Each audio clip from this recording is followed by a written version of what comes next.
আসসালামু আলাইকুম ভাই লোক 2026 সালের ইংরেজি নববর্ষের শুভেচ্ছা দিয়ে শুরু করতে যাচ্ছি আজকের ভিডিওটি। যারা 2024 সাল এবং 25 সালে ট্রাই করে ইউরোপের জন্য ব্যর্থ হয়েছেন, আপনাদের জন্য 2026 সালে কি করা উচিত কি করা উচিত না, আমি অভিজ্ঞতার আলোকে আপনাদের জন্য কিছু ইনফরমেশন দিব। আশা করি আপনাদের কাজে লাগবে, কারণ আমি যেহেতু এই লাইনে কাজ করি, আমার সফলতাগুলো সাইডে রেখে ব্যর্থতাগুলো আপনাদের সামনে তুলে ধরবো, যেন আপনারাও যেন উপকৃত হন। সেগুলো জেনে আপনারা আপনাদের মতো করে যেন পরবর্তী স্টেপ নিতে পারেন। 2024 সাল 2025 সালে অনেকেই ইউরোপের কাজ করতে গিয়ে অনেক এজেন্সি মার্কেট থেকে হারিয়ে গেছে, অনেকে পালাই গেছে। আর যারা এখনও পর্যন্ত টিকে আছে, তারা 2024 সাল এবং 25 সালের লসগুলো রিকভার করার জন্য তারা মার্কেটে টিকে আছে। এবং তারা যে দু চারটা দেশের সফলতা হচ্ছে, এগুলো দেখিয়ে তারা আরও মানুষের কাছ থেকে পাসপোর্ট নিয়ে ভ্যাকেন্সির বাইরে পাসপোর্ট টেনে তারা 2024 সাল এবং 25 সালের লসগুলো রিকভার দেওয়ার জন্য তারা মার্কেটে টিকে আছে। যেমন ধরুন, বাংলাদেশিদেরকে কিন্তু ইউরোপের সব কয়টা দেশে কিন্তু ভিসা দেয় না। যে কয়টা দেশ ভিসা দিচ্ছে, আবার সব এজেন্ট কিন্তু সেই দেশগুলো নিয়ে ঢালাওভাবে কাজও করতে পারতেছে না। আবার এমন না যে ঢালাওভাবে গণহারে ভিসা দিচ্ছে, বিষয়টা এমনও না।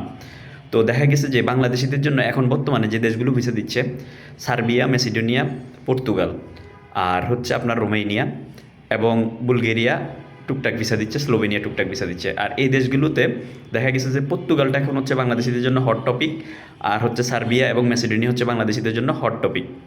কিন্তু পর্তুগালে কিছু কিছু এজেন্সি আছে, একসাথে 20টা ভিসা পাচ্ছে, একসাথে 30টা ভিসা পাচ্ছে, একসাথে 50টা ভিসা পাচ্ছে, একসাথে 15টা ভিসা পাচ্ছে।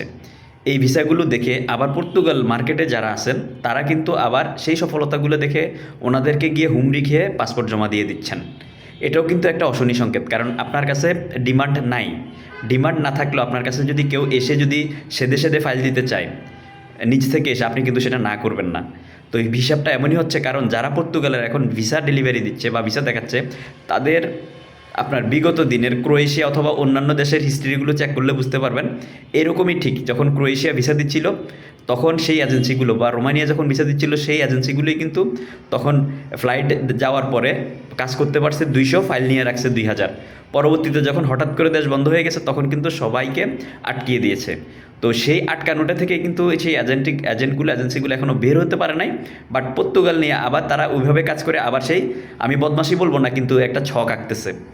তো সেটা হচ্ছে এরকম, আপনারা যারা সফলতা দেখবেন, সফলতা দেখে ফাইল জমা দিতে যাবেন, সফল এজেন্টের পিছনে আগে বিগত দিনের ব্যাকলগগুলো, ব্যাক হিস্ট্রিগুলো চেক করে, বিগত দিনের আমলনামা চেক করে তারপরে ফাইল জমা দিয়ান।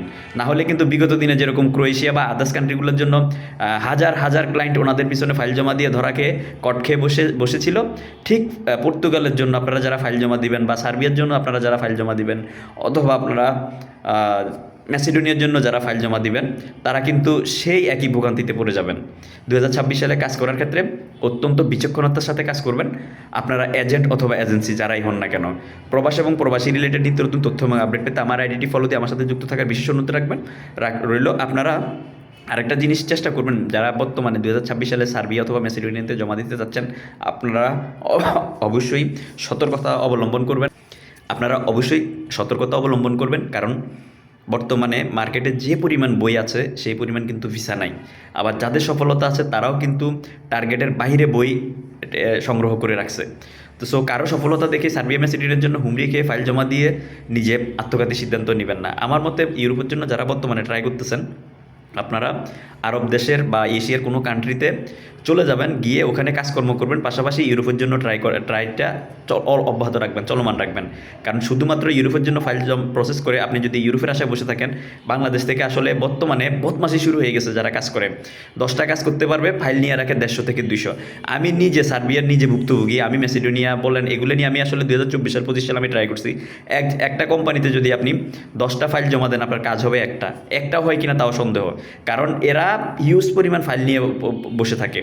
তো সেজন্য আমি বলবো, বর্তমানে যারা একদম বেশি দিন ধরে ইউরোপের পিছনে ঘুরতেছেন, ডিপ্রেশনে ভুগতেছেন, আপনাদের জন্য কিন্তু একটা সলিউশন আছে। সলিউশনটা হচ্ছে 2026 সালে কী করা যায়, কী করবেন। আপনারা একটা শ্রমবাজার আছে, যারা ইন্টারমিডিয়েট পাস আছেন, আপনারা যারা 1 মাসের মধ্যে, অর্থাৎ আপনারা দীর্ঘদিন, আপনারা যেহেতু সময় ব্যয় করে ফেলছেন, আপনারা 1 মাসের মধ্যে দেশ থেকে আউট হয়ে যেতে পারবেন। স্টুডেন্ট ভিসায় তুর্কি সাইপ্রাসে 1 লাখ টাকার উপরে বেতন হবে। আপনারা ইউরোপের জন্য যাকে যেখানে ফাইল জমা দিয়েছেন, সেখানে জমা রেখে, ওইভাবে চলমান রেখে আপনারা তুর্কি সাইপ্রাসে ঢুকে যান। 1 লাখ টাকার উপরে বেতন পাবেন, ওখানে টুকটাক কাজ করেন যদি ইন্টারমিডিয়েট পাস হন। যে কোনো ধরনের কাজ করেন 1 লাখ টাকার উপরে বেতন আসবে। বাংলাদেশে বসে এই যে মাসের পর মাস বছরের পর বছর আপনার ভুক্তভোগী হয়ে ভোগান্তিতে না থেকে আপনারা এই কাজটা করতে পারেন। যাদের বয়স 30-এর নিচে আছে, ইন্টারমিডিয়েট পাস আছেন, আপনারা 2026 সালে যদি সফল হতে চান এই রাস্তাটা অবলম্বন করেন। যার কাছে যে এজেন্সিতে আপনার ফাইল জমা আছে, যে দেশের জন্য ইউরোপের জমা আছে, সেটা সচল রেখে, সেইভাবে সচল রেখে আপনারা দেশ থেকে আউট হয়ে যান। কারণ আপনার এখানে আপনি যদি এভাবে আউট না হন, আপনি দেখা গেছে 2024 সাল 25 সালের মতো করে 26 সালও আপনার ওইভাবে আশায় আশায় চলে যাবে, আপনার কিন্তু সময় বরবাদ হবে, অর্থ বরবাদ হবে। তো আমি 2026 সালে যারা ট্রাই করবেন, ভালো এজেন্সি দেখলেও শস্যের মধ্যে ভূত থাকে, সেটা আপনারা ভালোভাবে দেখে তারপরে ট্রাই করুন। যাদের এখন বর্তমানে সফলতা আছে তারা সেই সফলতাগুলো দেখিয়ে 2024 সাল এবং 25 সালের কোটি কোটি টাকার লসগুলো রিকভার দেওয়ার জন্য তারা মার্কেটে টিকে আছে। না হলে যারা পালাই গেছে তাদের সাথে এরাও পালাই যেত। এবং এখানে 97% এজেন্ট কিন্তু এখন ধরা, 3% এজেন্ট ধরা নাই। আপনি আর না হয় এই মার্কেটে যারা ইউরোপ নিয়ে কাজ করে 97% এজেন্টই কিন্তু ধরা কট খেয়ে বসে আছে। সেজন্য যার হাতে ফাইল তুলে দিবেন একটু সতর্কতার সাথে ফাইল তুলে দিবেন। আর আমি যেটা বলছি যে আপনারা ফাইল ইউরোপের জন্য সচল রেখে অন্য কোনো কান্ট্রিতে ঢুকে যান, এটা আপনাদের জন্য সবচেয়ে বেটার হবে, সবচেয়ে ভালো হবে। কারণ আমাদের বাংলাদেশের এজেন্টগুলোর মধ্যে নীতিনৈতিকতা নাই। কাজ করতে পারবে 5টা, ফাইল নিয়ে রাখে 500, এমন একটা সমস্যা এবং লেনদেনগত সমস্যা সব কিছু মিলে আপনারা একটা ভোগান্তিতে পড়ে যাবেন। এই জন্য আমি 2026 সালে যারা ট্রাই করবেন, আবার ভুল সময় ভুল দেশ ট্রাই করবেন না। ভুল সময় ভুল দেশ ট্রাই করলেও কিন্তু আবার বিপদে পড়ে যাবেন। তো সেজন্য সঠিক সময়ে সঠিক দেশ ট্রাই করবেন। তবে ইউরোপের জন্য ফাইল জমা দিয়ে শুধুমাত্র ইউরোপের জন্য বসে না থেকে অন্য কোনো কান্ট্রিতে চলে গিয়ে কাজকর্ম করেন। ইউরোপ হয়ে গেলে তখন ইউরোপের জন্য যখন যে দেশে ফাইল সাবমিট করার সেটা করে আপনারা ইউরোপের স্বপ্ন বাস্তবায়ন করুন। এই প্রক্রিয়া হলে আপনার ডিপ্রেশন কম হবে। না হয় ডিপ্রেশনে ভুগতে থাকবেন, হতাশায় পড়তে থাকবেন, ইউরোপ যাওয়া হবে না, আপনি বাংলাদেশে পড়ে পড়ে আপনি ডিপ্রেশনে হতাশায় এক সময় আপনি নিজেই ইউরোপের আশা ছেড়ে দিবেন। ধন্যবাদ, ভালো থাকবেন। এভাবে কাজ করলে 2026 সালে আপনারা সফল হবেন। তবে এজেন্টদের সফলতা দেখে সেই সফলতা আগে পিছিয়ে না ভেবে হুমড়ি খেয়ে গিয়ে ফাইল জমা দিয়ে প্রতারিত হবেন না। বিচক্ষণতার সাথে ফাইল জমা দিন।